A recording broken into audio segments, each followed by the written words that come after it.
Hello students. ये question है आपके सामने। इस क्वेश्चन में क्या कहा है कि O be the origin and OP and OQ be the tangents to the circle।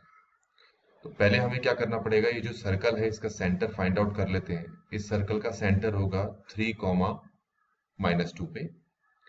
तो ये तो हो गया सेंटर। और रेडियस निकालना है, तो रेडियस का फॉर्मूला तो आपको पता है, G² + F² - C होता है। तो ये रहे GF और C, ये हो गया हमारे पास। तो ये हो गया 9, 4, ये हो गया -8। ठीक हो गया। तो ये हमारे पास कितना आ गया, ये हमारे पास √5 आ गया। √5 जो है नियरली 2.23 के इक्वल होता है। तो इस तरीके से हमने ये जो गिवन सर्कल है इसका सेंटर और इसका रेडियस फाइंड आउट कर लिया। अब हम क्या करते हैं, इसको जरा यहाँ पर शो करके दिखाते हैं, क्योंकि ये थर्ड क्वाड्रेंट में होगा। इसको जरा दिखाते हैं, 1 2 3 4 5 और ये 6, इस टाइप से। ये 1 2, ये जो सर्कल है मैं इसको रिप्रेजेंट करके दिखा रहा हूं आपको। ठीक है, अप्रोक्सीमेटली। अब ये देखें, ये है 3 और ये है 2, तो ये है सर्कल का सेंटर। रेडियस आपको पता था √5 है, जो कि नियरली 2.23 के इक्वल है। तो इसका सीधा सा मतलब है, इसको यहां तक बनाना है, यहां तक जाएगा, यहां तक जाएगा और यहां तक। तो अब अगर मैं ये सर्कल को खींच लूं तो लगभग मैंने ऐसा बना लिया है। ठीक है, ये हमारे पास सर्कल बन चुका है। अब हम आगे जाते हैं। अब इन्होंने क्या कहा है कि OP और OQ जो है टेंजेंट्स बनाए गए हैं इस सर्कल पे। तो अब ये जो सर्कल हमने बनाया है इस पे हम टेंजेंट्स बनाते हैं। जरा ध्यान से देखेंगे, ये रहा O, तो एक टेंजेंट तो ये बना दिया और एक टेंजेंट हमने ये बना लिया। ये ढंग से नहीं बना, तो फिर से मैं बनाकर दिखाता हूँ। ये टेंजेंट हमने बना लिया, इसका नाम P हो गया और इसका नाम Q हो गया और ये हमारे पास O हो गया। ठीक हो गया। अब आगे क्या है हमारे पास, आगे क्या कहा है इसमें वो देखते हैं। If the circum circle of the triangle OPQ, इसका क्या मतलब है? मतलब ये है कि अगर हमारे पास ये कोई ट्राइंगल है, इसके तीनों वर्टिसेस से पास करता हुआ अगर हम कोई सर्कल बनाएं, इसी सर्कल को सर्कम सर्कल कहा जाता है। और यहाँ पर ट्राइंगल कौन सा बन रहा है, OPQ। तो अगर मैं P को Q से ज्वाइन कर दूं, यहाँ पर ये P को Q से ज्वाइन कर दिया, तो आपको ट्राइंगल दिख गया होगा। अब ये जो ट्रायंगल है, इस ट्रायंगल से इस ट्रायंगल के तीनों वर्टिसेस से पास करने वाला अगर कोई मैं सर्कल बनाऊं, वो सर्कल कुछ इस तरीके से होगा, इस तरीके से। अब ध्यान रखना, ये जो सर्कल मैं बनाऊंगा, ये सर्कल क्या होगा, ये जो बड़ा वाला सर्कल था इस सर्कल के सेंटर से पास होता हुआ जाएगा। ऐसा क्यों?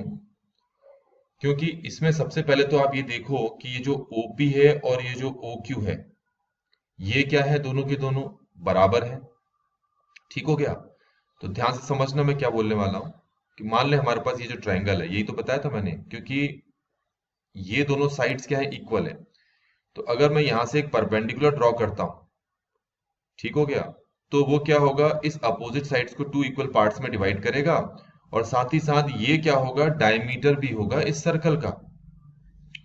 तो सिंपल सी बात है। अब क्योंकि ये और ये side OP and OQ equal है, तो अगर मैं यहां से कोई परपेंडिकुलर ड्रॉ करता हूं, ठीक हो गया, और उस परपेंडिकुलर को अगर मैं आगे खींचता हूं, तो वो परपेंडिकुलर क्या होगा, कहां से पास करेगा, बड़े वाले सर्कल के सेंटर से पास करेगा। एक तो ये बात हो गई। दूसरा, अगर मैं इस O से अगर इस P तक एक लाइन ड्रॉ करता हूं, तो अब आपको देखें कि यहां पर एंगल कितना बन गया, आपका 90 डिग्री का बन गया।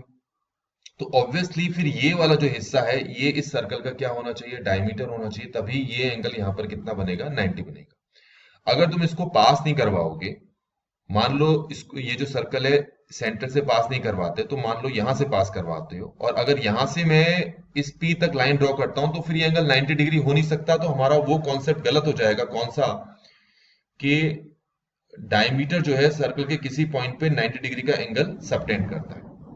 बात समझ में आ गई? तो वो कॉन्सेप्ट को यहां पर ट्रू करवाना था, तो इसीलिए हमने क्या किया, मैंने यहां से इसको सेंटर से पास करवाया, बड़े वाले सर्कल के सेंटर से पास करवाया।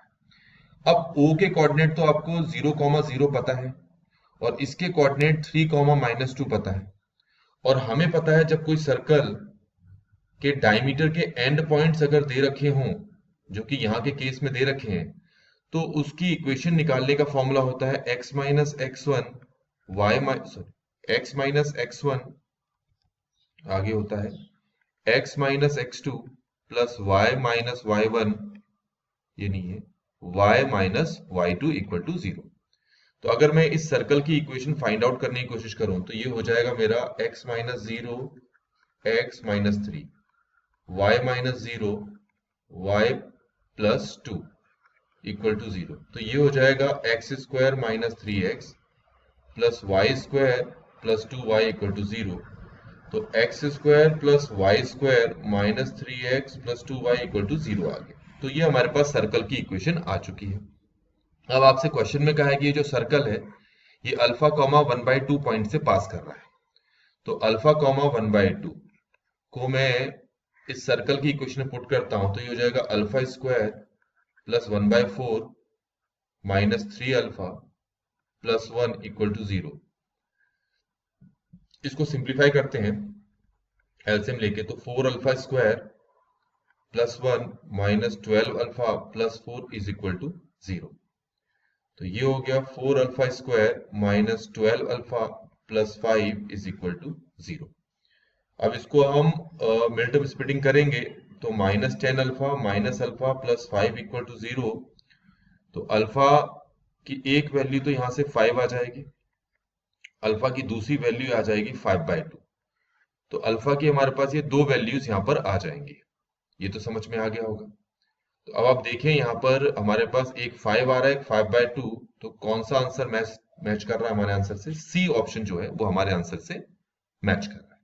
इस तरीके से बच्चों ये वाला क्वेश्चन यहाँ पर कंप्लीट होता है।